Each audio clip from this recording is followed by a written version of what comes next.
ਵਾਹਿਗੁਰੂ ਜੀ ਕਾ ਖਾਲਸਾ ਵਾਹਿਗੁਰੂ ਜੀ ਕੀ ਫਤਿਹ अस्सलाम वालेकुम आदाब वर्ज मैं हाँ ਤੁਹਾਡੀ ਹੋਸਟ ਐਂਡ ਦੋਸਤ ਨੀਲਮ ਕੌਰ ਤੇ ਮੈਂ ਟੀਵੀ 84 ਦੇ ਸਾਰੇ ਦਰਸ਼ਕਾਂ ਤੇ ਸਰੋਤਿਆਂ ਨੂੰ ਜੀ ਆਇਆਂ ਕਹਿੰਦੀਆਂ ਪ੍ਰੋਗਰਾਮ ਸੱਚੋ ਸੱਚ ਵਿੱਚ ਜਿਹੜੇ ਇਸ ਪ੍ਰੋਗਰਾਮ ਨਾਲ ਦੇਸ਼ਾਂ ਵਿਦੇਸ਼ਾਂ ਤੋਂ ਜੁੜ ਚੁੱਕੇ ਨੇ ਖਾਲਿਸਤਾਨ ਅਫੇਅਰ ਸੈਂਟਰ ਦੇ ਸੰਚਾਲਕ ਡਾਕਟਰ ਅਮਰਜੀਤ ਸਿੰਘ ਜੀ ਰੋਜ਼ਾਨਾ ਦੀ ਤਰ੍ਹਾਂ ਸਟੂਡੀਓ 'ਚ ਮੇਰੇ ਨਾਲ ਸ਼ਾਮਲ ਨੇ ਆਓ ਉਹਨਾਂ ਨਾਲ ਗੱਲਬਾਤ ਕਰਕੇ ਅੱਜ ਦੇ ਅਹਿਮ ਇਸ਼ੂਜ਼ ਉੱਪਰ ਉਹਨਾਂ ਤੋਂ ਉਹਨਾਂ ਦਾ ਤਜ਼ੀਆ ਜਾਣਦੇ ਹਾਂ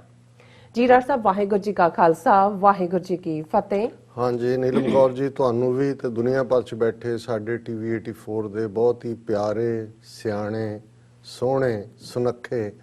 ਟੀਵੀ 84 ਦੇ ਦਰਸ਼ਕਾਂ ਨੂੰ ਵੀ ਵਾਹਿਗੁਰੂ ਜੀ ਕਾ ਖਾਲਸਾ ਵਾਹਿਗੁਰੂ ਜੀ ਕੀ ਫਤਿਹ ਤੇ ਸਾਡੇ ਬਹੁਤ ਹੀ ਪਿਆਰੇ ਮੁਸਲਮਾਨ ਭੈਣਾਂ ਭਰਾਵਾਂ ਨੂੰ अस्सलाम वालेकुम जी डॉक्टर साहब जी आनू प्रोग्राम सच्चो सच विच बहुत मेहरबानी जी डॉक्टर साहब आज 15 अक्तूबर 2020 पहली कत्तक नानकशाही संमत 552 ਦਾ ਦਿਨ ਹੈ ਤੇ ਡਾਕਟਰ ਸਾਹਿਬ ਪ੍ਰੋਗਰਾਮ ਸ਼ੁਰੂ ਕਰਨ ਤੋਂ ਪਹਿਲਾਂ ਅਸੀਂ ਆਪਣੇ ਦਰਸ਼ਕਾਂ ਤੇ ਸਰੋਤਿਆਂ ਨੂੰ ਹਮੇਸ਼ਾ ਤਰ੍ਹਾਂ ਦਾ ਸੀ ਵਿਊਅਰਸ ਜੇ ਤੁਸੀਂ ਹੱਕ ਸੱਚ ਇਨਸਾਫ ਤੇ ਪੈਰਾ ਦਿੰਦਾ ਇੱਕੋ ਇੱਕ ਚੈਨਲ ਟੀਵੀ 84 ਨੂੰ ਦੇਖਣਾ ਚਾਹੁੰਦੇ ਹੋ ਤਾਂ ਤੁਸੀਂ ਦੇਖ ਸਕਦੇ ਹੋ Spectrum cable RCN cable Bell fibre cable in Canada roku Jadoo box ਸ਼ਾਵਾ ਫੇਸਬੁੱਕ ਟੀਵੀ 84 ਦੀ ਐਪ ਰਾਹੀਂ online streaming and IP box ਤੇ ਤੁਸੀਂ ਟੀਵੀ 84 ਨੂੰ ਦੇਖ ਸਕਦੇ ਹੋ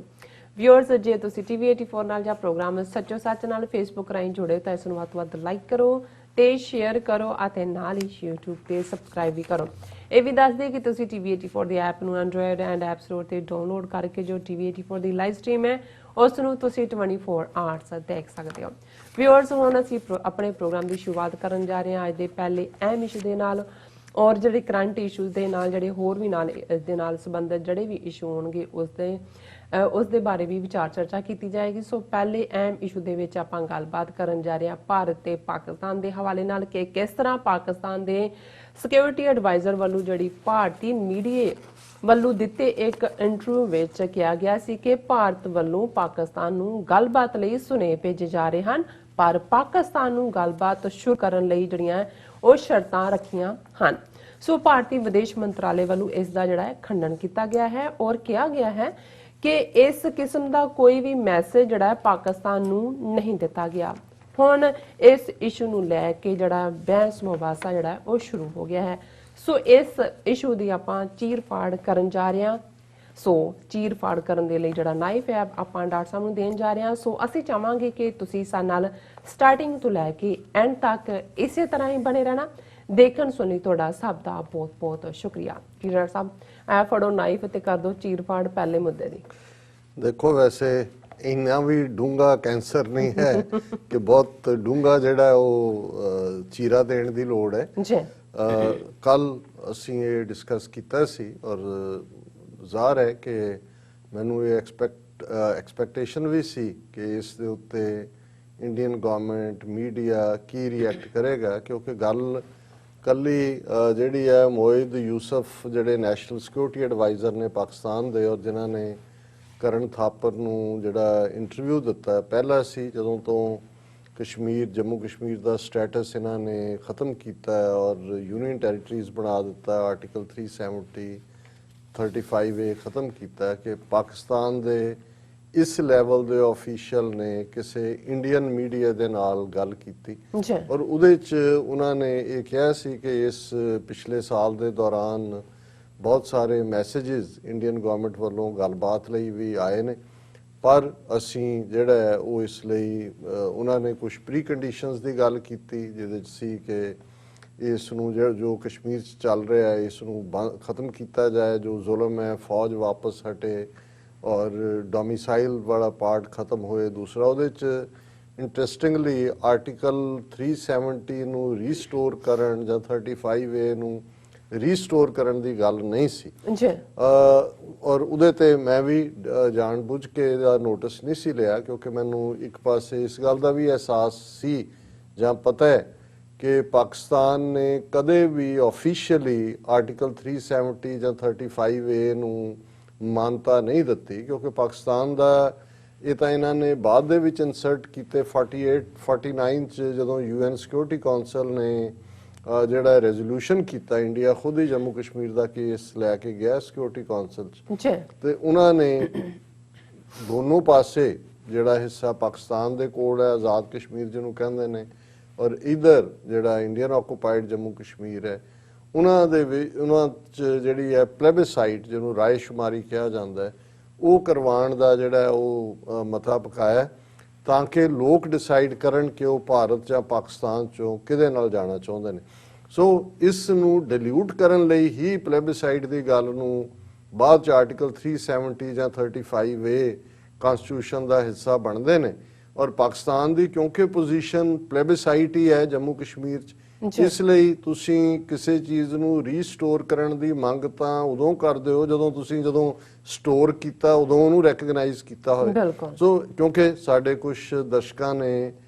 ਖਾਸ ਤੌਰ ਤੇ ਪਾਕਿਸਤਾਨੀ ਵੀਰਾਂ ਨੇ, ਇਸ ਦੇ ਉੱਤੇ ਇਤਰਾਜ਼ ਵੀ ਕੀਤਾ ਕਿ ਜੀ ਉਹਨਾਂ ਨੇ ਕਿਉਂ ਨਹੀਂ ਕਿਹਾ, ਕਿਉਂਕਿ ਹੁਣ ਜਿਹੜਾ ਈਵਨ ਪ੍ਰੋ ਇੰਡੀਆ ਧਿਰਾਂ ਨੇ, ਜਿਵੇਂ ਮਹਿਬੂਬਾ ਮੁਫਤੀ ਰਿਲੀਜ਼ ਹੋਈ ਹੈ 2 ਦਿਨ ਪਹਿਲਾਂ, ਔਰ ਇਮੀਡੀਏਟਲੀ ਬਾਅਦ ਜਿਹੜੀ ਅੱਜ ਦੀਆਂ ਵੱਡੀਆਂ ਖਬਰਾਂ 'ਚੋਂ ਹੈ ਕਿ ਉਹਨਾਂ ਨੇ ਇੱਕ ਮੀਟਿੰਗ ਜਿਹੜੀ ਕਿ ਫਾਰੂਕ ਅਬਦੁੱਲਾ ਦੇ ਰੈਜ਼ੀਡੈਂਸ ਵਿਖੇ ਹੋਈ, ਜਿਹਦੇ 'ਚ ਜਿਹੜੀਆਂ ਇਹ ਵਿਦਨ ਇੰਡੀਆ ਸੋਲੂਸ਼ਨ ਲੱਭਣ ਵਾਲੀਆਂ ਧਿਰਾਂ ਹੀ ਨੇ, ਪਰ ਉਹਨਾਂ ਨੇ ਇਹ ਹੁਣ ਸਾਂਝੇ ਤੌਰ ਦੇ ਉੱਤੇ ਮਤਾ ਪਕਾਇਆ ਕਿ ਅਸੀਂ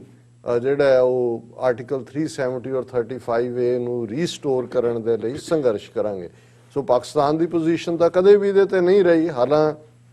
ਜੋ ਹਾਲਾਤ ਉੱਥੇ ਬਣਾਏ ਹੋਏ ਨੇ, ਹੁਣ ਜਿਹੜਾ ਇਹ ਦੇਖਣਾ ਹੋਏਗਾ ਕਿ ਵੀ ਇਹਨਾਂ ਧਿਰਾਂ ਨੂੰ, ਜਿਨ੍ਹਾਂ ਨੂੰ ਹੁਣ ਤੱਕ ਇੰਡੀਅਨ ਸਿਸਟਮ ਵਰਤਦਾ ਰਿਹਾ ਕਿਸੇ ਹੱਦ ਤੱਕ ਪਾਕਿਸਤਾਨ ਨੂੰ ਨਿਊਟਰਲਾਈਜ਼ ਕਰਨ ਲਈ ਵੀ ਰਾਏਸ਼ੁਮਾਰੀ ਦੀ ਮੰਗ ਨੂੰ, ਕਿ ਉਹਨਾਂ ਲਈ ਕਿੰਨਾ ਕੁ ਸਪੇਸ ਕ੍ਰੀਏਟ ਕਰਦੇ ਨੇ। ਸੋ ਇਹ ਇੱਕ ਵੱਖਰੀ ਡਿਬੇਟ ਹੈ। ਲੇਕਿਨ ਜਿਉਂ ਹੀ ਜਿਹੜਾ ਮੋਹਿਦ ਯੂਸਫ ਹੋਰਾਂ ਦਾ ਇਹ ਇੰਟਰਵਿਊ ਚਰਚਾ ਬਾਹਰ ਆਇਆ, ਚਰਚਾ ਦਾ ਵਿਸ਼ਾ ਬਣਿਆ, ਔਰ ਉਹਦੇ ਨਾਲ ਜਿਹੜੀ ਇੱਕ ਵੱਡੀ ਚਪੇੜ ਜਿਹੜੀ United nations human right council ਦੇ ਵਿੱਚ ਪਾਕਿਸਤਾਨ ਦਾ ਸਭ ਤੋਂ ਜ਼ਿਆਦਾ ਵੋਟਾਂ ਲੈ ਕੇ 193 ਦੇਸ਼ਾਂ ਚੋਂ ਉਸ ਦੀ ਮੈਂਬਰਸ਼ਿਪ, ਔਰ ਚੀਨ ਦਾ ਵੀ ਮੈਂਬਰ ਬਣਨਾ, ਨੇਪਾਲ ਦਾ ਵੀ ਬਣਨਾ, ਉਜ਼ਬੇਕਿਸਤਾਨ ਦਾ ਵੀ ਮੈਂਬਰ ਬਣਨਾ, ਉਹਨੂੰ ਲੈ ਕੇ ਵੀ ਮੈਨੂੰ ਲੱਗਦਾ ਸੀ ਕਿ ਵੀ ਇਹ, ਔਰ ਸੈਕੰਡ ਟਰਮ ਹੈ ਪਾਕਿਸਤਾਨੀ ਦਾ ਮਤਲਬ ਹੈ ਕਿ 2024 ਤੱਕ ਜਿਹੜਾ ਉਹਦੀ ਹਿਊਮਨ ਰਾਈਟ ਕੌਂਸਲ ਦਾ ਹਿੱਸਾ ਰਹੇਗਾ। ਔਰ ਜ਼ਾਹਰ ਹੈ ਕਿ ਉਹਨਾਂ ਨੇ ਇਸ ਦੇ ਉੱਤੇ ਕਿਹਾ ਕਿ ਜੀ ਸਾਡੇ ਲਈ ਕਸ਼ਮੀਰ ਦਾ ਮੁੱਦਾ, ਓਵਰਆਲ ਹਿਊਮਨ ਰਾਈਟਸ ਦਾ ਮੁੱਦਾ ਔਰ ਇਸਲਾਮੋਫੋਬੀਆ, ਇਹ ਸਾਡੇ ਮੇਨ ਇਸ਼ੂ ਰਹਿਣਗੇ। ਔਰ ਅਸੀਂ ਇਸ ਦੇ ਵਿੱਚ ਇਹ ਵੀ ਐਡ ਕਰ ਦਈਏ ਕਿ ਜਿਵੇਂ ਇਮਰਾਨ ਖਾਨ ਸਾਹਿਬ ਨੇ UN ਜਿਹੜੀ ਹੈ ਜਨਰਲ ਅਸੈਂਬਲੀ ਨੂੰ ਕੀਤੇ ਐਡਰੈਸ ਦੇ ਵਿੱਚ ਸਿੱਖਾਂ ਦਾ ਜ਼ਿਕਰ ਕੀਤਾ as a minority, persecuted minority along with Muslims and Christians. So ਮੈਂ ਸਮਝਦਾ ਵੀ ਇਹ ਚੰਗਾ ਹੋਏਗਾ ਕਿ ਜਦੋਂ ਪਾਕਿਸਤਾਨ ਦੇ ਫੋਰਨ ਮਿਨਿਸਟਰ ਸ਼ਾਹ ਮਹਿਮੂਦ ਕੁਰੈਸ਼ੀ ਜਾਂ ਹੋਰ ਵੀ ਉਹਨਾਂ ਦੇ ਬਰੀਫ ਕਰਦੇ ਨੇ, ਤੇ ਉਹ ਇਸ ਆਵਾਜ਼ ਨੂੰ ਵੀ ਨਾਲ ਰੱਖਣ ਕਿ ਹਿਊਮਨ ਰਾਈਟਸ ਕੌਂਸਲ ਦੇ ਵਿੱਚ ਫਰੋਮ ਨਾਓ ਓਨਵਰਡਸ ਜਿਹੜਾ ਉਹ ਸਿੱਖ ਇਸ਼ੂ ਨੂੰ ਵੀ ਡਿਸਕਸ ਕਰਨਗੇ ਕਿ ਜੋ ਜ਼ਿਆਦਤੀਆਂ ਹੋ ਰਹੀਆਂ, ਜੇ ਜੰਮੂ ਕਸ਼ਮੀਰ ਦੇ ਲੋਕ ਵਿਦਨ UN ਸਿਕਿਉਰਿਟੀ ਕੌਂਸਲ ਰੈਜ਼ੋਲੂਸ਼ਨਸ ਹੱਲ ਦੀ ਮੰਗਦੇ ਨੇ, ਤੇ ਉਹਨਾਂ ਦੇ ਉੱਤੇ ਜੇ ਉਹਨਾਂ ਨੇ UAPA ਲਾਇਆ ਹੋਇਆ, ਕਿਵੇਂ ਉਹਨੂੰ ਇੱਕ ਖੁੱਲੀ ਜੇਲ੍ਹ 'ਚ ਬਣਾਇਆ, ਜਿਹੜਾ ਉਸ 'ਚ ਕਨਵਰਟ ਕੀਤਾ ਹੋਇਆ, ਤੇ ਜ਼ਾਹਰ ਹੈ ਕਿ ਪੰਜਾਬ ਦੇ ਹਵਾਲੇ ਨਾਲ ਵੀ ਜਿਹੜੇ ਸਿੱਖ ਰਾਈਟ ਆਫ ਸੈਲਫ ਡਿਟਰਮੀਨੇਸ਼ਨ ਮੰਗਦੇ ਨੇ, ਜਾਂ ਅੱਜ ਫਾਰਮਰਸ ਦਾ ਅਸੀਂ ਇਸ਼ੂ ਦੇਖੀਏ। ਸੋ ਹੁਣ ਇਹ ਵਕਤ ਆ ਗਿਆ ਕਿ ਵੀ ਪਾਕਿਸਤਾਨ ਦੀ ਫੋਰਨ ਮਿਨਿਸਟਰੀ ਨੂੰ ਔਰ ਉਹਨਾਂ ਦੇ ਬਾਹਰ ਬੈਠੇ ਡਿਪਲੋਮੈਟਸ ਨੂੰ ਫੁੱਲ ਸਕੇਲ ਓਪਨਲੀ, ਕੋਈ ਹੁਣ ਕੁੰਡ ਕੱਢਣ ਦੀ ਲੋੜ ਨਹੀਂ ਹੈ, ਕੁੰਡ ਚੁੱਕ ਕੇ ਉਹਨਾਂ ਨੂੰ ਜਿਹੜਾ ਉਹ ਐਡਵੋਕੇਟ ਬਣਨਾ ਚਾਹੀਦਾ। ਉਹਦੇ ਨਾਲ ਭਾਰਤ ਵੀ ਐਕਸਪੋਜ਼ ਹੁੰਦਾ, ਜਿਹੜਾ ਹੋ ਹੀ ਰਿਹਾ ਇਸ ਵੇਲੇ ਦੇ ਦੁਨੀਆ ਦੇ ਮੰਚ ਦੇ ਉੱਤੇ, ਪਰ ਇਹਦੇ ਨਾਲ ਭਾਰਤ ਵਿਚਲੇ ਸਿੱਖ, ਈਸਾਈ ਔਰ ਬਾਕੀ ਅਕਲੀਤਾਂ, ਦਲਿਤ ਭਾਈਚਾਰਾ ਵੀ, ਮੈਂ ਸਮਝਦਾ ਉਹਨਾਂ ਦੇ ਜਿਹੜੇ ਇਸ਼ੂ ਨੇ ਕਿ ਇੱਕ ਵਸਟ ਕਿਸਮ ਦਾ ਰੇਸਿਜ਼ਮ ਹੈ, ਜਿਹੜਾ ਇਹ ਕਾਸਟ ਸਿਸਟਮ ਹੈ, ਔਰ ਕਿਵੇਂ ਉਹਨਾਂ ਨੂੰ ਜਿਹੜਾ ਨਿਸ਼ਾਨਾ ਬਣਾਇਆ ਜਾਂਦਾ। ਸੋ ਇਹਦੇ ਨਾਲ ਜਿੱਥੇ ਪਾਕਿਸਤਾਨ ਨੇ ਆਲਰੇਡੀ ਹਿਊਮਨ ਰਾਈਟ ਕੌਂਸਲ 'ਚ ਆਪਣੀ ਥਾਂ ਬਣਾ ਕੇ ਦੱਸਿਆ ਕਿ ਵੀ 169 ਦੇਸ਼ ਜਿਹੜੇ ਨੇ ਉਸ ਦੇ ਉੱਤੇ ਯਕੀਨ ਕਰਦੇ ਨੇ ਕਿ ਉਹ ਹਿਊਮਨ ਰਾਈਟਸ ਕੌਂਸਲ ਦਾ ਆਲਰੇਡੀ ਬਿਲਕੁਲ ਵੱਖ ਏਜੰਡਾ ਬਾਕੀਆਂ ਨਾਲੋਂ। ਸੋ ਇਹ ਇੱਕ ਜਿੱਥੇ ਭਾਰਤ ਦੀ ਇੱਕ ਲਗਾਤਾਰਤਾ ਨਾਲ ਕੋਸ਼ਿਸ਼ ਸੀ ਕਿ ਪਾਕਿਸਤਾਨ ਨੂੰ ਐਪੀ ਸੈਂਟਰ ਆਫ ਟੈਰਰਿਜ਼ਮ ਔਰ ਟੈਰਰਿਸਟ ਸਟੇਟ ਬਣਾਇਆ ਜਾਏ, ਲੇਕਿਨ ਜਿਹਨੂੰ ਕਹਿੰਦੇ ਨੇ ਕਿ ਟਰਨ ਦਾ ਟੇਬਲ। ਸੋ ਪਾਕਿਸਤਾਨ ਨੇ ਜਿਹੜੇ ਮੇਜ਼ ਉਲਟਾ ਕੇ ਇਹ ਦੱਸ ਦਿੱਤਾ ਕਿ ਭਾਈ ਆਹ ਹੈ ਜਿਹੜੇ ਅਸਲੀ ਟੈਰਰਿਸਟ ਕਹਾਣ ਦੇ ਹੱਕਦਾਰ ਨੇ। ਸੋ ਹੁਣ ਇਹ ਦੋਨੋਂ ਡਿਵੈਲਪਮੈਂਟ ਸਾਈਮਲਟੇਨੀਅਸਲੀ ਕਿ ਵੀ ਇੱਕ ਪਾਸੇ ਇਹ ਬੜਕ ਮਾਰ ਰਹੇ ਨੇ ਪਾਕਿਸਤਾਨ ਦੇ ਖਿਲਾਫ ਔਰ ਦੂਜਾ ਪਰ ਦੂਸਰੇ ਪਾਸੇ ਜਿਵੇਂ ਮੋਇਦ ਯੂਸਫ ਨੇ ਇੰਕਸ਼ਾਫ ਕੀਤਾ ਕਿ ਇਹ ਗੱਲਬਾਤ ਲਈ ਜਿਹੜਾ ਤਰਲੇ ਕਰ ਰਹੇ ਨੇ ਔਰ ਦੂਸਰੇ ਪਾਸੇ ਹਿਊਮਨ ਰਾਈਟਸ ਕਾਉਂਸਲ ਚ ਪਾਕਿਸਤਾਨ ਦਾ ਪਹੁੰਚਣਾ ਇਹ ਦੋਨੋਂ ਹੀ ਇੱਕੋ ਵੇਲੇ ਹੁੰਦੇ ਨੇ ਔਰ ਇਸ ਤੋਂ ਮੈਨੂੰ ਅੰਦਾਜ਼ਾ ਸੀ ਕਿ ਵੀ ਇਹ ਕੱਲੀ ਡਿਨਾਇਲ ਹੀ ਨਹੀਂ ਹੋਏਗੀ ਇਸ ਦਾ ਹੋਰ ਵੀ ਇਹ ਆਪਣੇ ਆਪ ਨੂੰ ਫੋਰਸਫੁਲੀ ਦੱਸਣਗੇ ਚੀਨ ਤੋਂ ਤਾਂ ਜੁੱਤੀਆਂ ਖਾ ਕੇ ਉਹਨਾਂ ਦਾ ਤਾਂ ਨਾਂ ਨਹੀਂ ਲੈਂਦਾ ਨਾ ਮੋਦੀ ਨਾ ਇਹਨਾਂ ਦਾ ਹੋਰ ਕੋਈ ਹਮਲਾ ਫੈਲਾ ਔਰ ਉਹਦੇ ਚ ਦੋ ਚੀਜ਼ਾਂ ਇਸ ਤੋਂ ਪਹਿਲਾਂ ਕਿ ਮੈਂ ਇਹ ਦੱਸਾਂ ਕਿ ਵੀ ਪਾਕਿਸਤਾਨ ਦੀ ਫੋਰਨ ਜਿਹੜਾ ਇੰਡੀਆ ਦੀ ਫੋਰਨ ਮਿਨਿਸਟਰੀ ਨੇ ਉੱਤੇ ਕੀ ਕਿਹਾ ਆਲਰੇਡੀ ਉਹਨਾਂ ਨੇ ਇਸ ਤੇਜ਼ੀ ਦੇ ਨਾਲ ਬਾਰਡਰ ਦੇ ਉੱਤੇ ਫਾਇਰਿੰਗ ਸ਼ੁਰੂ ਕੀਤੀ ਹੈ ਪਾਕਿਸਤਾਨ ਨਾਲ ਲੱਗਦੇ ਔਰ ਉਸ ਦਾ ਦੇ ਵਿੱਚ ਦੋ ਜਿਹੜੇ ਨੇ ਜ਼ਖਮੀ ਹੋਏ ਨੇ ਦੂਸਰੇ ਪਾਸੇ ਔਰ ਖਾਸ ਤੌਰ ਤੇ ਜੰਦਰੌਤ ਸੈਕਟਰ ਦੇ ਵਿੱਚ ਔਰ ਜੋ ਹੀ ਇਹ ਬੜੀ ਤੇਜ਼ ਫਾਇਰਿੰਗ ਔਰ ਅਨਪ੍ਰੋਵੋਕਡ ਫਾਇਰਿੰਗ ਬਾਰਡਰ ਦੇ ਉੱਤੇ ਔਰ ਇਹ 2003 ਦੇ ਵਿੱਚ ਜਿਹੜਾ ਸੀਜ਼ਫਾਇਰ ਸੀ ਜਿਸ ਤੋਂ ਬਾਅਦ ਕਾਫੀ ਕਾਮਨੈਸ ਰਹੀ ਹੈ ਇਹਨਾਂ ਨੇ ਤਾਂ ਮੋਦੀ ਨੇ 2014 ਤੋਂ ਹੀ ਵਾਇਓਲੇਟ ਕਰਨਾ ਸ਼ੁਰੂ ਕੀਤਾ ਹੋਇਆ ਪਰ ਇਹ ਕਿਸ ਲੈਵਲ ਦਾ ਇਹਨਾਂ ਦਾ ਹੋਏਗੀ ਪ੍ਰੋਵੋਕੇਸ਼ਨ ਕਿ ਅੱਜ ਪਾਕਿਸਤਾਨ ਦੇ ਫੋਰਨ ਆਫਿਸ ਨੇ ਸੀਨੀਅਰ ਇੰਡੀਅਨ ਡਿਪਲੋਮੈਟ ਨੂੰ ਤਲਬ ਕਰਕੇ ਜਿਹੜਾ ਇਹ ਪ੍ਰੋਟੈਸਟ ਕੀਤਾ ਔਰ ਇਹ ਖਬਰ ਹੈ Pakistan summons senior Indian diplomat over ceasefire violations ਕਿ ਵੀ ਤੁਸੀਂ 2003 ਦਾ ਜਿਹੜਾ ਸੀਜ਼ਫਾਇਰ ਦੀਆਂ ਕੰਡੀਸ਼ਨਸ ਨੇ ਉਹਨਾਂ ਨੂੰ ਵਾਇਓਲੇਟ ਕਰ ਰਹੇ ਹੋ ਜੰਦਰੌਤ ਸੈਕਟਰ 'ਚ ਤੁਹਾਡੀ ਫਾਇਰਿੰਗ ਦੇ ਨਾਲ ਜਿਹੜਾ ਦੋ ਸੀਨੀਅਰ ਜ਼ਖਮੀ ਹੋਏ ਨੇ ਔਰ ਇਹ ਉਹਨਾਂ ਨੇ ਇਹ ਕਿਹਾ ਕਿ due to Pakistan foreign office ਹੈ due to this indiscriminate and unprovoked firing in the Jadrat sector on Wednesday, 2 persons sustained serious injuries. So Pakistan ਨੇ ਇਸ ਦੇ ਉੱਤੇ ਜਿਵੇਂ ਮੈਂ ਕਿਹਾ ਵੀ ਉਹਨਾਂ ਦੇ ਡਿਪਲੋਮੈਟ ਨੂੰ ਤਲਬ ਕੀਤਾ ਲੇਕਿਨ ਹੁਣ ਇਸ ਸਾਰੇ ਨੂੰ ਜਸਟੀਫਾਈ ਕਰਨ ਲਈ ਵੀ ਔਰ ਇਹ ਦੱਸਣ ਲਈ ਵੀ ਕਿ ਅਸੀਂ ਗੱਲਬਾਤ ਲਈ ਕੋਈ ਤਰਲੇ ਨਹੀਂ ਕਰ ਰਹੇ ਔਰ ਦੂਸਰੇ ਨਾਲ ਦੀ ਨਾਲ ਜਿਹੜਾ ਭਾਰਤ ਦਾ ਫੌਜੀ ਚੀਫ ਹੈ ਨਰਵਾਣੇ ਉਹਨੇ ਵੀ ਕਿਹਾ ਜੀ ਪਾਕਿਸਤਾਨ ਜਿਹੜਾ ਕਿਉਂਕਿ ਵਿੰਟਰ ਸ਼ੁਰੂ ਹੋਣ ਵਾਲੀ ਹੈ ਔਰ ਪਾਕਿਸਤਾਨ ਉੱਥੋਂ ਇਨਫਿਲਟ੍ਰੇਸ਼ਨ ਕਰ ਰਿਹਾ ਹੈ ਉਹਨਾਂ ਨੂੰ ਟੈਰਰਿਸਟ ਨੂੰ ਭੇਜਣ ਦੇ ਲਈ ਕਸ਼ਮੀਰ ਦੇ ਵਿੱਚ Pakistan continues to push terrorist arms across LOC general Naravane ਇਹ ਵੀ ਅੱਜ ਦੀ ਖਬਰ ਹੀ ਹੈ ਔਰ ਉਹਦੇ ਚ ਉਹਨੇ ਇਹ ਕਿਹਾ ਕਿ ਵੀ army chief Mukund Naravane on Thursday said Pakistan army was not letting up on its nefarious design of pushing as many terrorists before the onset of winters, but Indian Army's counter-terrorist grid was thwarting such bids effectively. ਹੁਣ ਇਸ ਤੋਂ ਵੀ ਇਹ justify ਕਰ ਰਹੇ ਨੇ ਕਿ ਨਹੀਂ ਅਸੀਂ ਤਾਂ ਗੱਲਬਾਤ ਕਿੱਥੋਂ ਕਰਨੀ ਹੈ ਉਹ ਤਾਂ ਦੇਖੋ ਦਹਿਸ਼ਤਗਰਦ ਭੇਜ ਰਹੇ ਨੇ ਔਰ ਉਧਰ ਪਾਕਿਸਤਾਨ ਉਹਨਾਂ ਦੇ ਡਿਪਲੋਮੈਟ ਨੂੰ ਤਲਬ ਕਰ ਰਿਹਾ ਹੁਣ ਇਸ ਬੈਕਡ੍ਰੌਪ ਦੇ ਵਿੱਚ ਪਾਕਿਸਤਾਨ ਦੀ ਐਕਸਟਰਨਲ ਅਫੇਅਰਸ ਮਿਨਿਸਟਰੀ ਦਾ ਸਪੋਕਸਪਰਸਨ ਹੈ ਅਨੁਰਾਗ ਸ਼੍ਰੀਵਾਸਤਵਾ ਔਰ ਉਹਨੇ ਜਿਹੜਾ ਉਹ ਬਿਲਕੁਲ ਡਿਨਾਈ ਕੀਤਾ ਉਹਨਾਂ ਦੇ ਐਗਜ਼ੈਕਟ ਲਫ਼ਜ਼ ਨੇ the statements made by Mr. Yusuf are contrary to facts on the ground, misleading and fictitious. As regards the purported message, let me make it clear that no such message was sent from our side. कि जो कुछ mister Yusuf ने किया है ये बिल्कुल गुमराह कौन है और झूठा है, फिक्टिशियस है। असीं ये दसना चाहते हैं कि बिल्कुल कोई इस किस्म का मैसेज नहीं दिता गया और उहदे तो भी इनफैक्ट एक स्टैप अगे जाते हैं। इंडिया की जिहड़ी फॉरेन मिनिस्ट्री कहती है कि interference in India's internal affairs कि इस किस्म दी गल्लां करके the ministry of external affairs dismiss this statement as interference in India's internal affairs. As always, this is Pakistan's effort to divert attention from domestic failures of the present government and mislead its domestic constituents by pulling India into headlines on a daily basis, or the official is well advised to restrict his advice to his establishment and not to comment on India's domestic policy. ਇਹ ਆਪਣੇ ਵੱਲੋਂ ਤਾਂ ਬੜੀ strong statement ਦਿੱਤੀ ਹੈ ਕਿ ਉਹਨੂੰ ਕਿ ਜੀ ਇਹ ਜਦੋਂ ਪਾਕਿਸਤਾਨ ਆਪਣੀਆਂ ਅੰਦਰੂਨੀ ਸਮੱਸਿਆਵਾਂ 'ਚ ਫਸਿਆ ਹੋਇਆ ਹੈ ਔਰ ਹੈਡਲਾਈਨ ਗ੍ਰੈਬ ਕਰਨ ਦੇ ਲਈ ਉਹ ਸਾਡੇ ਅੰਦਰੂਨੀ ਮਾਮਲਿਆਂ 'ਚ ਦਖਲ-ਅੰਦਾਜ਼ੀ ਕਰ ਰਿਹਾ। ਤੇ ਜਦੋਂ ਤੁਸੀਂ ਇਸ ਕਿਸਮ ਦਾ ਓਵਰਡੂ ਕਰੋ ਤੇ ਇਹਦਾ ਮਤਲਬ ਹੈ ਕਿ ਚੋਰ ਦੀ ਦਾੜੀ 'ਚ ਤਿਨਕ ਹੈ ਔਰ ਰੰਗੇ ਹੱਥੀਂ ਚੋਰ ਫੜਿਆ ਹੋਇਆ ਔਰ ਉਸ ਨੂੰ ਉਹ ਜਸਟੀਫਾਈ ਕਰ ਰਿਹਾ। ਹਾਲਾਂਕਿ ਜਦੋਂ ਅਸੀਂ ਇਸ ਟੌਪਿਕ ਨੂੰ ਛੱਡ ਦਿੱਤਾ ਜਾਂ ਇਗਨੋਰ ਕੀਤਾ ਰਾਦਰ ਕਿ ਵੀ ਕੀ ਹੈ, ਔਰ ਇਹਦੇ ਤੇ ਸਾਡੇ ਜਿਹੜੇ ਰੈਗੂਲਰ ਵਿਊਅਰ ਨੇ ਅਜ਼ਵਰ ਖਾਨ ਟੋਰਾਂਟੋ ਤੋਂ, ਉਹਨਾਂ ਨੇ ਵੀ ਸਾਨੂੰ ਲਿਖਿਆ। ਉਹਨਾਂ ਨੇ ਕਿਹਾ ਕਿ dear doctor Sahib, you missed an important point in your discussion. Why is India offering to talk to Pakistan? ਉਹ ਕਿਉਂ ਕਰ ਰਿਹਾ offer? This is a future planning. India wants to argument in future if something goes wrong with China and Pakistan jumps in. They will tell to the world that India is talking bilaterally and Pakistan is aggressor. So ਉਹਨਾਂ ਦਾ ਇਹ ਕਹਿਣਾ ਹੈ ਕਿ ਵੀ ਇਹ ਜਿਹੜੀ ਉਹਨਾਂ ਦੀ ਗੱਲਬਾਤ ਦੀ offer ਹੈ ਉਹ ਆਪਣੀ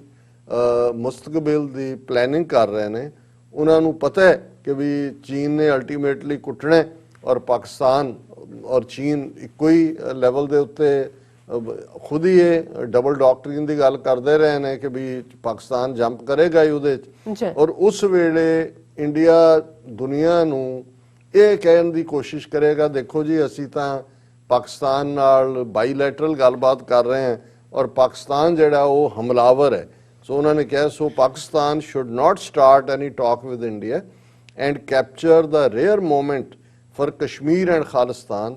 Modi has done a big mistake and is hanging on a ditch. He should be pushed in the ditch. In Sanskrit they say, ਉਹਨਾਂ ਨੇ ਲਿਖ ਕੇ ਜਿਹਦਾ ਮਤਲਬ ਹੈ a bad guy becomes ਪਵਿੱਤਰ by hitting with legs. ਕਿ ਵੀ ਜੇ ਮੂਰਖ ਨੂੰ, ਮਾੜੇ ਨੂੰ, ਬੱਧ ਨੂੰ ਕੁੱਟੋ, ਉਸ ਦੀਆਂ ਲੱਤਾਂ ਦੇ ਨਾਲ ਉਹਨੂੰ ਘੜੀਸੋ, ਮਾਰੋ ਤੇ ਉਹ ਪਵਿੱਤਰ ਬਣ ਜਾਂਦਾ ਹੈ। So wait and see. Our dua or ardas is for Kashmiris and Khalistanis and Kashmir and Khalistan obviously. So Asfar Khan ji ਦਾ ਬਹੁਤ-ਬਹੁਤ ਸ਼ੁਕਰੀਆ। ਔਰ ਉਹਨਾਂ ਨੇ ਕਿਉਂਕਿ ਅਸੀਂ ਇਹਦੇ ਤੇ ਆਪਣਾ ਓਪੀਨੀਅਨ ਬਿਲਕੁਲ ਨਹੀਂ ਸੀ ਦਿੱਤਾ ਕਿ ਵੀ ਪਾਕਿਸਤਾਨ ਨੂੰ ਗੱਲਬਾਤ ਸਟਾਰਟ ਕਰਨੀ ਚਾਹੀਦੀ ਹੈ ਕਿ ਨਹੀਂ ਕਰਨੀ ਚਾਹੀਦੀ। ਔਰ ਮੈਂ ਸਮਝਦਾ ਹਾਂ ਵੀ ਜਿਹੜੇ ਮੋਹਿਦ ਯੂਸਫ ਸਾਹਿਬ ਨੇ ਵੀ ਇੰਟਰਵਿਊ ਦਿੱਤਾ, ਜ਼ਾਹਰ ਹੈ ਉੱਪਰੋਂ ਕਲੀਅਰੈਂਸ ਤੋਂ ਬਾਅਦ ਉਹਨਾਂ ਨੇ ਹਕੂਮਤੀ ਲੈਵਲ ਤੇ ਹੀ ਗੱਲ ਕੀਤੀ, ਕਿਉਂਕਿ ਜਦੋਂ ਜੇ ਗੱਲਬਾਤ ਜਿਹਨੂੰ ਬੈਕਡੋਰ ਡਿਪਲੋਮੇਸੀ ਕਹਿੰਦੇ ਨੇ ਉਹ ਹੁੰਦੀ ਹੈ ਤੇ ਉਹਦੇ 'ਚ ਤੁਸੀਂ ਇਨਕਸ਼ਾਫ ਨਹੀਂ ਕਰਦੇ। ਔਰ ਜੇ ਇੰਨਾ ਪੀਰੀਅਡ ਉਹਨਾਂ ਨੇ ਕਿਸੇ ਨੂੰ ਉਹਨਾਂ ਨੇ ਆਫੀਸ਼ੀਅਲੀ ਕਿਸੇ ਇੰਡੀਅਨ ਮੀਡੀਆ ਨੂੰ ਇੰਟਰਵਿਊ ਨਹੀਂ ਦਿੱਤਾ। ਕਰਨ ਥਾਪਰ ਤਾਂ ਕੋਈ ਨਾ ਉਹ ਇੰਡੀਅਨ ਕਿਸੇ ਆਫੀਸ਼ੀਅਲ ਚੈਨਲ ਤੇ ਆ, ਉਹ ਤਾਂ ਸਾਰੇ ਬਾਹਰ ਕੱਢੇ ਹੋਏ ਨੇ ਕਿਉਂਕਿ ਉਹ ਸੂਟ ਨਹੀਂ ਸੀ ਕਰਦੇ। ਔਰ ਉਹੀ ਕਰਨ ਥਾਪਰ ਹੈ ਜਿਹਨੇ ਇੱਕ ਵਾਰ ਜਦੋਂ ਨਰਿੰਦਰ ਮੋਦੀ ਨੂੰ ਇੰਟਰਵਿਊ ਕੀਤਾ ਔਰ 2002 ਤੋਂ ਬਾਅਦ, ਉਦੋਂ ਜੇ ਪ੍ਰਾਈਮ ਮਿਨਿਸਟਰ ਨਹੀਂ ਸੀ, ਔਰ ਉਦੋਂ ਜਦੋਂ ਉਹਨੇ ਗੁਜਰਾਤ ਕਤਲੇਆਮ ਤੇ ਸਵਾਲ ਪੁੱਛਿਆ ਤਾਂ ਮੋਦੀ ਨੇ ਪਹਿਲਾਂ ਪਾਣੀ ਮੰਗਿਆ ਔਰ ਫਿਰ ਆਪਣਾ ਮਾਈਕ ਲਾ ਕੇ ਛੱਡ ਕੇ ਦੌੜ ਗਿਆ ਸੀ। ਔਰ ਉਸ ਤੋਂ ਬਾਅਦ 2013-14 ਤੋਂ ਬਾਅਦ ਤਾਂ ਕੋਈ ਬੀਜੇਪੀ ਦਾ ਕੋਈ ਵੀ ਸਪੋਕਸਪਰਸਨ ਜਾਂ ਮਿਨਿਸਟਰ ਜਾਂ ਦੂਜਾ ਉਹ ਕਦੇ ਉਹਨੂੰ ਇੰਟਰਵਿਊ ਨਹੀਂ ਦਿੰਦਾ। ਔਰ ਉਹ ਕਿਸੇ ਮੇਨ ਚੈਨਲ ਤੇ ਨਹੀਂ ਹੈ, ਜਿਵੇਂ ਮੈਂ ਕਿਹਾ ਵੀ ਦਾ ਵਾਇਰ, ਪ੍ਰਿੰਟ ਜਾਂ ਆਪਣੇ ਨੇ। ਸੋ ਇਹ ਵੀ ਜਿਹੜਾ ਮੈਂ ਸਮਝਦਾ ਵੀ ਇਸ ਕਿਸਮ ਦਾ ਮੋਹਿਦ ਯੂਸਫ ਹੋਰਾਂ ਵੱਲੋਂ ਇੰਕਸ਼ਾਫ, ਇਹ ਵੀ ਇਸ ਗੱਲ ਨੂੰ ਤੋੜਨਾ ਸੀ। ਜਦੋਂ ਤੁਸੀਂ ਦੱਸ ਦਿੰਦੇ ਹੋ ਕਿ ਜੀ ਇਹ ਤਾਂ ਤਰਲੇ ਕਰ ਰਹੇ ਨੇ, ਇਹਦਾ ਮਤਲਬ ਹੈ ਵੀ ਤੁਸੀਂ ਜਿਹੜਾ ਹੈ ਉਹ ਮੈਸੇਜ ਦੇ ਦਿੱਤਾ ਹੈ ਕਿ ਅਸੀਂ ਗੱਲਬਾਤ 'ਚ ਦਿਲਚਸਪੀ ਨਹੀਂ ਰੱਖਦੇ। ਅਦਰਵਾਈਜ਼ ਬਹੁਤ ਵਾਰ ਇਸ ਕਿਸਮ ਦੀ ਗੱਲ ਜਿਹੜੀ ਹੈ ਆਪਸ 'ਚ ਹੁੰਦੇ ਨੇ, ਜਦੋਂ ਈਵਨ ਫੌਜਾਂ ਜੰਗ 'ਚ ਵੀ ਲੜਦੀਆਂ, ਇੱਕ ਹਾਰ ਰਹੀ ਹੈ, ਇੱਕ ਨੇ ਸਰੈਂਡਰ ਕਰਨਾ ਹੈ, ਉਹਨਾਂ ਦੀ ਵੀ ਹੌਟਲਾਈਨ ਕਮਿਊਨੀਕੇਸ਼ਨ ਤਾਂ ਹੁੰਦੀ ਹੈ। ਇਹ ਨਹੀਂ ਹੁੰਦਾ ਵੀ ਕਮਿਊਨੀਕੇਸ਼ਨ ਟੁੱਟਦੀ ਹੈ। ਲੇਕਿਨ ਇਸ ਸਾਰੇ ਦੇ ਵਿੱਚ ਮੈਂ ਬਿਲਕੁਲ ਅਜ਼ਵਰ ਖਾਨ ਸਾਹਿਬ ਦੀ ਨਸੀਹਤ ਦੇ ਨਾਲ ਸਹਿਮਤ ਹੈ ਕਿ ਗੱਲਬਾਤ ਦਾ ਤਾਂ ਸਵਾਲ ਹੀ ਨਹੀਂ ਹੈ। ਔਰ ਇਹਦੇ 'ਚ ਵੀ ਕੋਈ ਸ਼ੱਕ ਨਹੀਂ ਹੈ ਕਿ ਆਉਣ ਵਾਲੇ, ਉਹਨਾਂ ਨੇ ਰਾਦਰ ਇਸ ਇੰਟਰਵਿਊ ਰਾਹੀਂ ਭਾਰਤ ਦਾ ਇਹ ਜਿਹੜਾ ਆਉਣ ਵਾਲੇ ਪੀਰੀਅਡ ਦੇ ਵਿੱਚ ਜਿਹੜੀ ਸ਼ਤਰੰਜ ਦੀ ਚਾਲ ਸੀ ਕਿ ਕਿਤੇ ਨਾ ਕਿਤੇ ਪਾਕਿਸਤਾਨ ਨੂੰ ਗੱਲਬਾਤ 'ਚ ਐਨਗੇਜ ਕੀਤਾ ਜਾਏ। ਔਰ ਜ਼ਾਹਰ ਹੈ ਕਿ ਅਸੀਂ ਦੂਸਰੇ ਸੈਗਮੈਂਟ ਦੇ ਵਿੱਚ ਗੱਲ ਕਰਾਂਗੇ ਕਿ ਚਾਈਨਾ ਜਿਹਨੂੰ ਜਿਹੜਾ ਨਾ ਸਿਰਫ ਉਸ ਪੋਜੀਸ਼ਨ ਦੇ ਉੱਤੇ ਜੋ ਉਹਨਾਂ ਨੇ ਮਈ ਦੇ ਵਿੱਚ ਜਿਸ ਵੀ 3500 ਕਿਲੋਮੀਟਰ ਦੇ ਜਿਹੜਾ ਉਹਨਾਂ ਦੀ ਸਰਹੱਦ ਹੈ ਭਾਰਤ ਦੇ, ਜਿੱਥੇ ਜਿੱਥੇ ਉਹਨਾਂ ਨੇ ਐਡਵਾਂਸਮੈਂਟ ਕੀਤੀ ਹੈ ਉੱਥੇ ਉਹ ਸਟਿਕ ਕੀਤੇ ਹੋਏ ਨੇ। 7 ਦੌਰ ਗੱਲਬਾਤ ਦੇ ਤੁਰੇ ਨੇ ਔਰ ਗੱਲ ਕਿਸੇ ਕੰਡੇ ਨਹੀਂ ਲੱਗੀ, ਕਿਉਂਕਿ ਚਾਈਨਾ ਤਾਂ ਵੈਲ ਇੰਟਰੈਂਚਡ ਹੈ, ਪਰ ਚਾਈਨਾ ਨੇ ਰਾਦਰ ਐਗਰੈਸਿਵ ਸਟਾਂਸ ਲੈਂਦੇ ਆ ਲੱਦਾਖ ਦੇ ਉੱਤੇ ਵੀ ਆਪਣਾ ਕਲੇਮ ਕੀਤਾ। ਉਹਨਾਂ ਨੇ ਕਿਹਾ ਵੀ ਇਲੀਗਲ ਆਕੂਪੇਸ਼ਨ ਹੈ, ਅਰੁਣਾਚਲ ਤਾਂ ਉਹਨਾਂ ਨੇ ਕਦੇ ਮੰਨਿਆ ਹੀ ਨਹੀਂ ਸੀ ਇੰਡੀਆ ਦਾ। ਸੋ ਇਸ ਗੱਲ ਨੇ ਵੀ ਇਹਨਾਂ ਨੂੰ ਬੜੀ ਬੁਰੀ ਤਰ੍ਹਾਂ ਰੈਟਲ ਕਰ ਦਿੱਤਾ ਹੈ, ਕਿਉਂਕਿ ਬੇਸ਼ੱਕ 1959 ਦੀ ਪਲਾਨ ਸੀ ਚੌਨ ਲਾਈ ਦੀ ਜਾਂ 1960 ਦੀ ਜਾਂ ਉਸ ਤੋਂ ਪਹਿਲਾਂ ਵੀ, ਇਹ ਕਦੇ ਵੀ ਨਹੀਂ ਹੋਇਆ ਕਿ ਲੱਦਾਖ ਦੇ, ਹਾਂ ਚੀਨ ਦੀ ਇਹ ਪੋਜੀਸ਼ਨ ਤਾਂ ਰਹੀ ਕਿ ਜੰਮੂ ਕਸ਼ਮੀਰ ਜਿਹੜੀ ਹੈ ਉਹ ਡਿਸਪਿਊਟਡ ਟੈਰੀਟੋਰੀ ਹੈ ਔਰ ਤੁਹਾਨੂੰ ਕੋਈ ਹੱਕ ਨਹੀਂ ਹੈ ਕਿ ਇਹਦੇ ਤੇ ਕਰੋ, ਲੇਕਿਨ ਹੁਣ ਭਾਰਤ ਦਾ ਸਾਰਾ ਹੀ ਜਿਹੜਾ ਹੈ ਸਿਸਟਮ ਉਹ ਡਿਫੈਂਸਿਵ ਮੋਡ ਤੇ ਚਲਾ ਗਿਆ। ਸੋ ਇਸ ਦੇ ਵਿੱਚ ਸਾਰੇ ਦਾਇਰਾਕਾਰ 'ਚ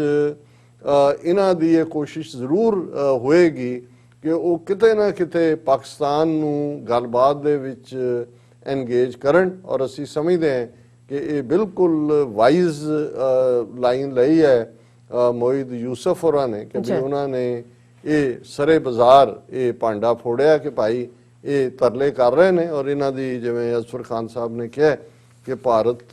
ਤਾਂ ਚਾਹੁੰਦਾ ਹੈ, ਕਿਉਂਕਿ ਉਹਨਾਂ ਲਈ ਹੁਣ ਆਉਣ ਵਾਲੇ ਪੀਰੀਅਡ 'ਚ ਚਾਈਨਾ ਦਾ ਜਿਹੜਾ ਐਗਰੈਸਿਵ ਰੁਖ ਹੈ, ਪਾਕਿਸਤਾਨ ਨੇ ਤਾਂ ਇਸ ਸਾਰੇ ਮਾਮਲੇ 'ਚ ਕੋਈ ਉੱਥੋਂ ਤਾਂ ਬਿਆਨਬਾਜ਼ੀਆਂ ਨਹੀਂ ਹੋ ਰਹੀਆਂ, ਲੇਕਿਨ ਇੰਡੀਆ ਨੂੰ ਵੀ ਪਤਾ ਹੈ ਕਿ ਵੀ ਅਲਟੀਮੇਟਲੀ ਜਿਹੜੀਆਂ ਇਹਨਾਂ ਦੀਆਂ ਕਰਤੂਤਾਂ ਜਾਂ ਨੀਤੀਆਂ ਨੇ ਉਹਦਾ ਜਿਹੜਾ ਫਲ ਖਾਣ ਦਾ ਟਾਈਮ ਹੁਣ ਇੰਡੀਆ ਦਾ ਆ ਗਿਆ, ਤੇ ਉਹ ਉਸ ਨੂੰ ਹੀ ਜਿਹੜਾ ਉਹ ਕੁਛ ਨਾ ਕੁਛ ਇਸ ਕਿਸਮ ਦੀਆਂ ਜਿਹਨੂੰ ਚਾਣਕਿਆ ਦੀਆਂ ਨੀਤੀਆਂ ਨੇ ਉਹਨਾਂ ਦੇ ਉੱਤੇ ਐਕਟ ਕਰ ਰਿਹਾ। ਸੋ ਅਸੀਂ ਸਮਝਦੇ ਹਾਂ ਕਿ ਵੀ ਇਹ ਬਿਲਕੁਲ ਠੀਕ ਹੈ ਕਿ ਪਾਕਿਸਤਾਨ ਦੇ ਇਹ ਬਿਲਕੁਲ ਹਿੱਤ ਕੀ ਇਹਦੇ ਨਾਲ ਜਿੱਥੇ ਉਹ ਆਪਣਾ ਕੇਸ ਕਮਜ਼ੋਰ ਕਰਨਗੇ ਉੱਥੇ, ਕਿਉਂਕਿ ਭਾਰਤ ਦਾ ਇਹ ਚੱਕਰ ਵਿਊ ਹੈ, ਉਹਨਾਂ ਦੀ ਬਦਨੀਅਤੀ ਜਿਹੜੀ ਹੈ ਜਾਂ ਬਦਦਿਆਨਤੀ ਔਰ ਇਹਨਾਂ ਦੀਆਂ ਬਦਨੀਤੀਆਂ ਸਾਰੇ ਪੀਰੀਅਡ ਦੀਆਂ, ਜਿਨ੍ਹਾਂ ਨੇ ਕਬੂਲ ਹੀ ਨਹੀਂ ਕੀਤਾ ਹੋਇਆ ਕਦੇ ਪਾਕਿਸਤਾਨ ਦੀ ਹੋਂਦ ਨੂੰ, ਔਰ ਹੁਣ ਤੱਕ ਜਿਹੜੀ ਇਹਨਾਂ ਦੀ ਇਹੀ ਕੋਸ਼ਿਸ਼ ਸੀ ਕਿ ਵੀ ਇਹਨੂੰ ਟੈਰਰਿਸਟ ਸਟੇਟ ਬਣਾਓ, ਡਿਕਲੇਅਰ ਕਰਵਾਓ, ਇੰਟਰਨੈਸ਼ਨਲੀ ਬਦਨਾਮ ਕਰੋ, ਔਰ ਈਵਨ ਜਿਹੜੀਆਂ IMF ਔਰ ਦੂਸਰੇ ਲੈਵਲ ਦੇ ਉੱਤੇ ਜਿੱਥੇ ਫਾਈਨੈਂਸ਼ੀਅਲੀ ਕਿਵੇਂ ਹਰ ਵਾਰ, ਅਦਰਵਾਈਜ਼ ਇੰਡੀਆ ਦਾ ਜਿਹੜਾ ਆਪ ਜਿਹਦਾ ਬੇੜਾ ਗਰਕ ਹੋ ਰਿਹਾ ਹੈ, ਇਕਨੋਮੀ ਦਾ ਹਾਲ ਉਹਨਾਂ ਦਾ 1/4 ਇਕਨੋਮੀ ਉਹਨਾਂ ਦੀ ਇਵੈਪੋਰੇਟ ਹੋ ਗਈ ਹੈ, ਔਰ ਉਹਨਾਂ ਦੀ IMF ਵਰਲਡ ਬੈਂਕ ਦੀ ਰਿਪੋਰਟ ਹੈ ਅੱਜ ਦੀ ਅਸੀਂ ਡਿਸਕਸ ਕਰਾਂਗੇ ਕਿ ਵੀ 2020 ਚ ਜਿਹੜਾ ਉਹਨਾਂ ਦੀ ਇਕਨੋਮਿਕਲ ਗਰੋਥ ਹੈ GDP ਜਿਹਨੂੰ ਕਹਿੰਦੇ ਨੇ ਉਹ ਬੰਗਲਾਦੇਸ਼ ਤੋਂ ਵੀ ਥੱਲੇ ਚਲੀ ਜਾਏਗੀ। ਸੋ ਹੁਣ ਤਾਂ ਫਿਰ ਬੰਗਲਾਦੇਸ਼ ਚੈਂਪੀਅਨ ਹੋ ਗਿਆ। ਸੋ ਇਹਨਾਂ ਹਾਲਾਤਾਂ 'ਚ ਹੁਣ ਇਹ ਕੋਈ ਨਾ ਕੋਈ ਰਿਵਰਸ ਲੈਣ ਦੀ ਕੋਸ਼ਿਸ਼ ਕਰਨਗੇ ਕੁਝ ਮੁੱਦਿਆਂ ਤੇ, ਪਰ ਮੈਂ ਸਮਝਦਾ ਵੀ ਜਿਵੇਂ ਕਿਹਾ ਖਾਨ ਸਾਹਿਬ ਨੇ ਕਿ ਵੀ ਇਹਨਾਂ ਨੂੰ ਹੁਣ ਭਜਾ ਲਓ, ਔਰ ਇਹੀ ਵੇੜਾ ਜਿਹਦੇ ਚੋਂ ਜੰਮੂ ਕਸ਼ਮੀਰ ਦੀ ਆਜ਼ਾਦੀ, ਖਾਲਿਸਤਾਨ ਦੀ ਆਜ਼ਾਦੀ, ਔਰ ਚੀਨ ਜਿਸ ਐਗਰੈਸਿਵ ਮੋਡ ਦੇ ਉੱਤੇ ਹੈ, ਮੈਂ ਸਮਝਦਾ ਵੀ ਨਾਰਥ ਈਸਟ ਜਿਹਦਾ ਚਿਕਨ ਨੈਕ ਜਦੋਂ ਮਰਜੀ ਉਹ ਕੁੱਕੜ ਦੀ ਧੌਣ ਮਰੋੜ ਦੇਣ ਉਹ ਵੀ ਮਰੋੜਨਗੇ, ਤੇ ਨਾਰਥ ਈਸਟ ਦੇ ਸੂਬਿਆਂ ਦੀ ਆਜ਼ਾਦੀ ਵੀ, ਕਿਉਂਕਿ ਚੀਨ ਨੇ ਇਹ ਦੇਖ ਲਿਆ, ਔਰ ਜਿਵੇਂ ਸ਼ੀ ਜਿਨਪਿੰਗ ਨੇ ਬੜਾ ਕਲੀਅਰਲੀ ਇਹ ਗੱਲ ਆਪਣੀ ਆਰਮੀ ਨੂੰ ਕਹੀ ਹੈ ਵੀ ਬੀ ਰੈਡੀ ਫॉर द ਵਾਰ। ਸੋ ਉਹਨੂੰ ਅਮਰੀਕਾ ਦੇ ਹਵਾਲੇ ਨਾਲ ਵੀ ਦੇਖਿਆ ਜਾ ਰਿਹਾ, ਅਦਰ ਵੇ ਵੀ ਦੇਖਿਆ ਜਾ ਰਿਹਾ, ਪਰ ਅਸੀਂ ਦੂਸਰੇ ਸੈਗਮੈਂਟ 'ਚ